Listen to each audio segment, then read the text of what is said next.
One of the biggest fears that has been shared by Sam Altman, who is the CEO of OpenAI, the organization that has built ChatGPT, is something that you might find surprising.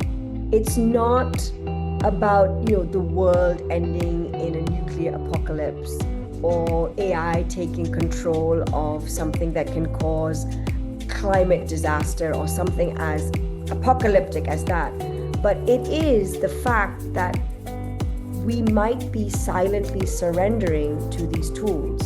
So he fears the silent surrender of us to tools like ChatGPT. Because they are so good, we will end up unconsciously or subconsciously choosing to just do what they say. And it will creep up on us. And that will mean we will hand over our entire way of being and how we want to be, dictated by what AI is telling us to do. This is what we're going to discuss today in this podcast, because when I read about this silent surrender, I actually completely related to it because it's so easy to do. And here I am today with Sabine to discuss this fear that I feel, if not nipped in the bud, can easily creep up upon us and stop us from embracing AI in the right way and really lead us into the detriment of humanity without sounding dramatic. So hi, Sabine, how are you today? Hi, Abha. I'm good. I have to say that this topic is really getting me into thinking. And even though you said that this is not going to be very dramatic, it feels very dramatic. One of the first thoughts that I just had was, well, if the human race basically stops thinking, we might as well completely retire. Because what got us to this point of being able to outsource thinking to AI tools is that we actually created this with the power of our brain. So, what are we to do if we are now outsourcing our thinking processes? So, I'm really looking forward to having this discussion with you today. Thank you for bringing up this topic. It's really scary, and I'm gonna say this because it's dramatic, but it's a good example. So any of you who've seen Mission Impossible, the latest Mission Impossible, the last one of Tom Cruise, this is what it's about. It's about the fear of us being ruled by an AI consciousness. And of course, it takes it very extreme. And there's this group of people that are completely treating AI as God in the movie and believing that because AI is smarter than us, it deserves to be in charge. It's a new level of consciousness. And of course, it's a movie, and it's very embellished and it is very dramatic and scary. You can't help think that what if that will happen? He calls it the silent surrender because, and the reason I say it's not going to be totally dramatic is because it's going to creep up on us. It's not going to be like one day to the other, but slowly, slowly, slowly, it could creep up on us. And I feel that sometimes when you don't want to spend time and energy on something, but you have to get something done, it's very easy to be lazy with AI. Right? Yeah. But then again, where do we draw that line? We need to be so conscious. Who do we want to be in this world of AI? And we were discussing how this is so relevant to this entire podcast because it really comes down to that. Do you want to be this person who gives up their entire way of being to this machine that is just tokens, that doesn't know anything, that doesn't really have life or soul or feelings or emotions? So it is all about stepping back and really thinking about how we're using it. And to the extent that even asking yourself if it's a mundane task and I can do it in 5 minutes on my own, do I need to use ChatGPT? But it's very hard. That is true. I mean, AI is extremely inviting, especially when you know that it's trained by you and it basically gives you what you are looking for. But I am already noticing that AI is more or less the new normal when it comes to creation of content, for example. So the other day, a colleague and me, we were working on outlines for specific trainings that we wanted or want to deliver by the end of this year.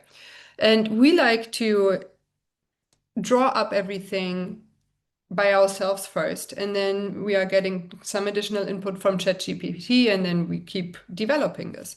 So for a change, I sat down one morning and I did the entire outline by myself.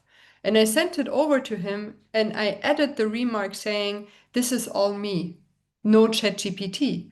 Because for us nowadays, it's so normal that it's almost taken for granted that whatever you are sharing does have, at least to some extent, ChatGPT content.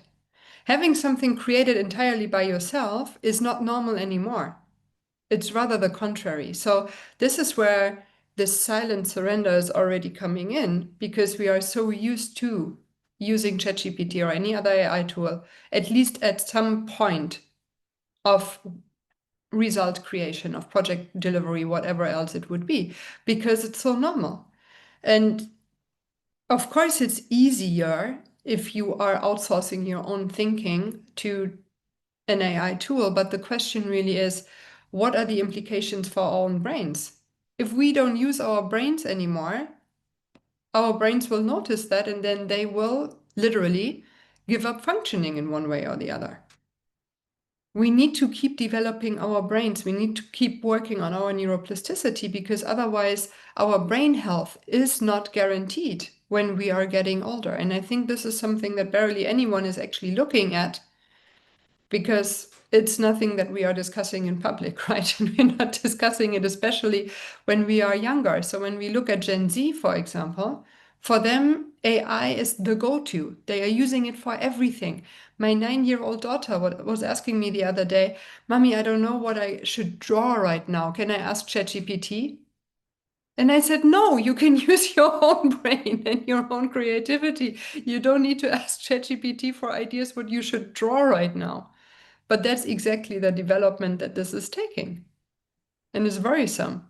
I personally find it It worrisome. is, it is. But again, it comes down to us being so conscious. And I do believe that the more we outsource to AI, it's going to be more and more obvious that we're doing that. It's going to reflect in our work.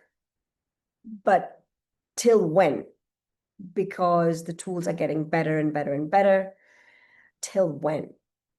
One of the examples that Sam Altman gave when he talks about this is a very narrow example, but it's a good example, is playing chess with an AI. A lot of people who play chess use AI to help them make the next move. But then research shows that there's a point where actually us not listening to AI or thinking for ourselves, even though we're working with AI, but actually thinking for ourselves what the next move should be, will actually make us lose the game. Because a tool like ChatGPT is just so much better at telling you what to do when it comes to playing chess. So it's basically telling you to move away and be like, hey, let me play chess for you, because if you let me, I'm going to win. Your involvement is just making us lose. And it's very easy to get into that mindset that, hey, why will I not listen to ChatGPT because I'm winning because of ChatGPT? But then what is the ripple effect of that? And of course, chess is a very narrow example. It doesn't consider things like life experience when it comes to day-to-day living. You know, in an environment, it's a very controlled environment. There are only certain things you can do. It's a game. But it's a good example of what could happen on a larger scale if we don't pay attention. Absolutely. I mean, Abba, what just came up for me yesterday when I delivered another coach training, the main topic of that session was limiting beliefs. And one of the students brought up the topic of imposter syndrome. So, imposter syndrome basically means that whatever you're achieving in life, you don't believe that it's because of yourself, your abilities, and your experience, but it's due to pure luck.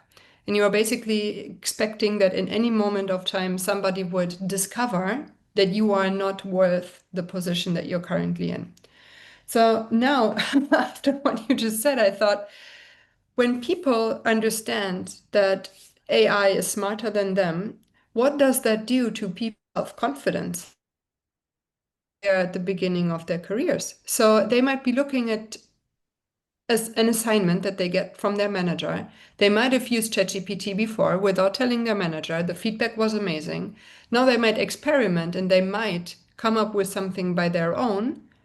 They might not dare to send it off that way because they will be afraid that the result is not as good as the prior one that was designed by ChatGPT, for example. So, what does this awareness of AI is smarter than me do to people who are not very self confident when it comes to their skills and their knowledge?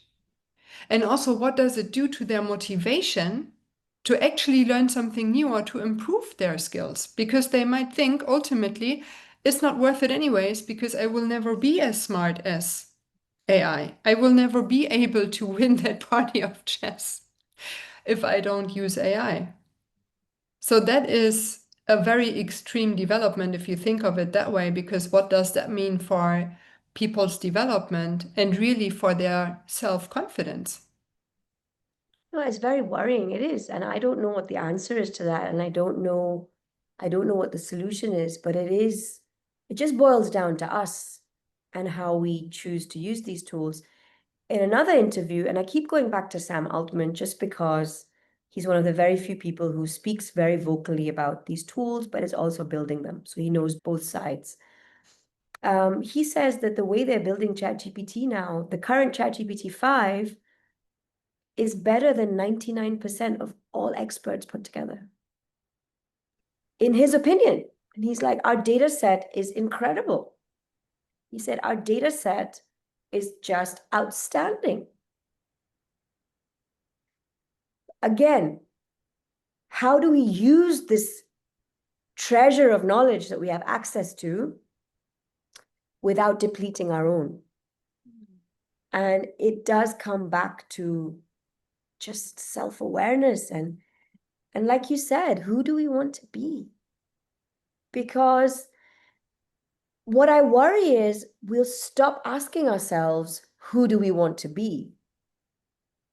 And just following blindly like sheep before we recognize what's happened to us as the human race. And coming back to the ridiculous Tom Cruise movie, the people that believe that the humans shouldn't survive because they're just not good enough. And they're basically calling for the elimination of the human race. And again, that's really dramatic. And I truly believe that's not going to happen. But, you don't even want to go close to that, right? So the best case scenario would be like you step back, you think about how you're using AI, you're very conscious of the challenges and the long-term consequences. You use it to work better, to work faster, to augment all your knowledge, to deliver better results, to create and build wonderful things, and also get time back so that you can spend more time doing things with your family, friends, or for your own self-development. Learn that language you've always wanted to learn, go travel to Fiji because you've always wanted to. That's what I hope people do. And our children, what are we telling them? We at least have lived in a world without AI. So we have a non-AI tampered brain, but our children, like you said, it's the new normal.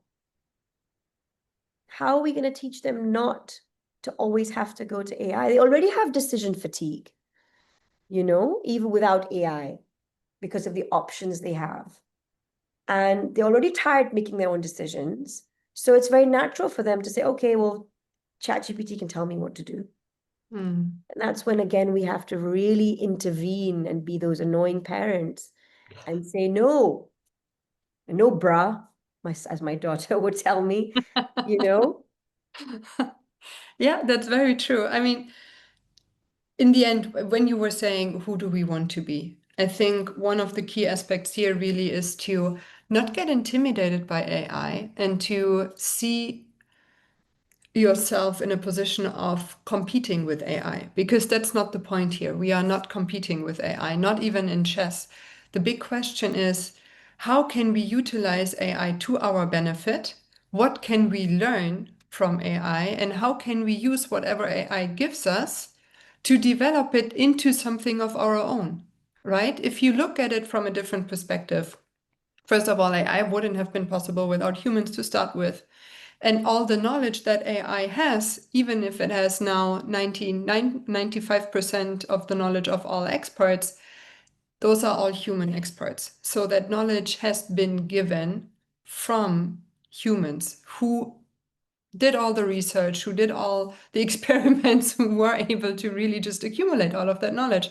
And I think when we look at AI, of course, it is faster than us, it knows more than us in that sense, but it's still up to us to turn this into something human again.